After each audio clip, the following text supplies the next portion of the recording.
రుణమాఫీ అయిపోయింది, లక్షలాది మంది రైతులు సంతోషంగా ఉన్నారు అని చెప్పి అబద్ధాలు చెప్పించి గవర్నర్ గారి స్థాయిని కూడా దిగజార్చి ఈ కాంగ్రెస్ ప్రభుత్వం మళ్ళొక్కసారి తన భ్రష్టత్వాన్ని, తన నీచత్వాన్ని బయటపెట్టుకుంది.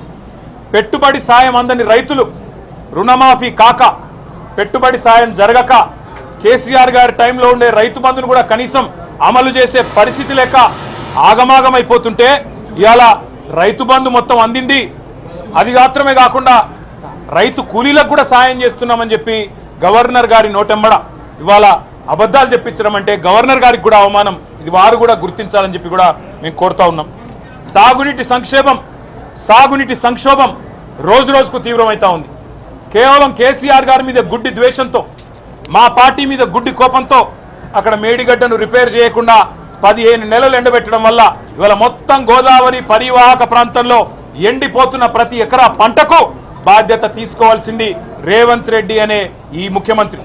రేవంత్ రెడ్డి అనే చేతగాని ముఖ్యమంత్రి వల్ల ఈరోజు రాష్ట్రంలో లక్షలాది ఎకరాల్లో పంటలు ఎండిపోతుంటే, ఆ పంట ఎండిపోయి అవస్థలు పడుతున్న రైతులు, తమ పొలాన్ని నిప్పు పెట్టుకుంటున్న రైతులు, తమ పొలంలో ఇలా గొర్రెలను మేకలను మేపుతున్న రైతులు వాళ్ళు ఎదురు చూసిండ్రు గవర్నర్ గారి ప్రసంగం నుంచి.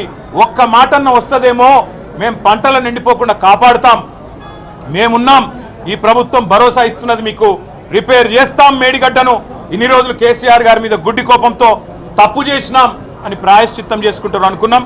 ఆ సోయి కూడా ఈ ప్రభుత్వానికి లేదు. కనీసం ఒక్క మాట మాత్రంగా కూడా ఎండుతున్న పంటలు, సాగునీటి సంక్షోభం, 480 మంది రైతుల ఆత్మహత్యలు, వాటి గురించి ఒక్క మాట కూడా మాట్లాడకపోవడం అంటే రేవంత్ రెడ్డి ప్రభుత్వం యొక్క ప్రాధాన్యతలు ఎట్లా ఉన్నాయో దీన్ని బట్టే అర్థం చేసుకోవచ్చు. ఇవాళ భారతదేశంలో బహుశా ఏ రాష్ట్ర సెక్రటేరియట్లో జరగని అత్యంత ఘోరమైన నీచమైన పరిస్థితి మన రాష్ట్ర సెక్రటేరియట్లో జరిగింది. 20% కమిషన్ ఇయ్యందే ఇక్కడ బిల్లులు వస్తలేవని చెప్పి కాంట్రాక్టర్లు ఆర్థిక శాఖ మంత్రి, ఉప ముఖ్యమంత్రి గారి ఛాంబర్ ముంగట ధర్నా చేసే పరిస్థితి రాష్ట్రంలో బహుశా ఎన్నడూ కూడా గతంలో లేదు, మరి భారతదేశంలో కూడా బహుశా ఎక్కడా లేదని నేను అనుకుంటా ఉన్నా. ఇవాళ 20% కమిషన్ తప్ప విజన్ లేని ప్రభుత్వం ఇది. ఈ విజన్ ఉంది, ఆ విజన్ ఉంది, AI, డేటా సైన్సెస్ అని పెద్ద పెద్ద మాటలు. విజన్ లేదు, మన్ను లేదు, కమిషన్ తప్ప.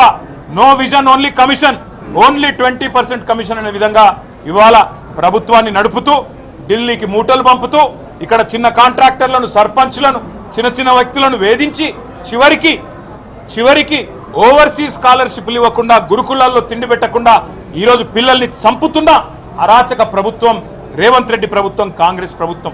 కనీసం గురుకులాల్లో ఉండే అధ్వాన్నమైన పరిస్థితుల గురించి ఒక్క మాట చెప్తారేమో అనుకున్నాం, దాని గురించి ఒక్క మాట లేదు. చనిపోయిన 83 మంది పిల్లలకు కనీసం ఒక మాట సానుభూతి చెప్పి సంతాపం చెప్తారేమో అనుకున్నాం, ఒక్క మాట కూడా వారి గురించి ప్రస్తావన లేదు. అదే మాదిరిగా ఇంకా విచిత్రం, 10 ఏళ్లలో కేసీఆర్ గారి ప్రభుత్వం ఆనాడు 4,17,000 కోట్ల అప్పు చేస్తే, 4,17,000 కోట్ల అప్పు చేస్తే అంటే సంవత్సరానికి 41,000 కోట్ల అప్పు చేస్తే అప్పులు అని గుండె బాదుకున్న కాంగ్రెస్ సన్నాసులు ఇవాళ ఒక్క సంవత్సరంలో 1,62,000 కోట్ల అప్పులు తెచ్చిన విషయం ఒక మాట చెప్తారేమో అనుకున్నాం. సరే, కేసీఆర్ ప్రభుత్వం కొత్తగా ఏర్పడ్డ తెలంగాణకు ఒక బలమైన పునాది వేయాలని బ్రహ్మాండమైన పథకాలు, రైతులకు, వ్యవసాయానికి మాత్రమే 10 ఏళ్లలో కేసీఆర్ ప్రభుత్వం ఖర్చు పెట్టింది దాదాపు 4.5 లక్షల కోట్లు. రైతు బంధు రూపంలో 73,000 కోట్లు, రుణమాఫీ రూపంలో 28,000 కోట్లు, ఇరిగేషన్ ప్రాజెక్టుల రూపంలో, అదేవిధంగా వ్యవసాయ పనిముట్ల రూపంలో, మెకనైజేషన్ రూపంలో, డ్రిప్ రూపంలో, సబ్సిడీల రూపంలో, ఉచిత విద్యుత్ రూపంలో మొత్తం 4.5 లక్షల కోట్ల రూపాయలు తెలంగాణలోని 70 లక్షల మంది రైతులకు ఇవ్వడం వల్ల ఇవాళ భారతదేశంలో తెలంగాణ వరిధాన్యం ఉత్పత్తిలో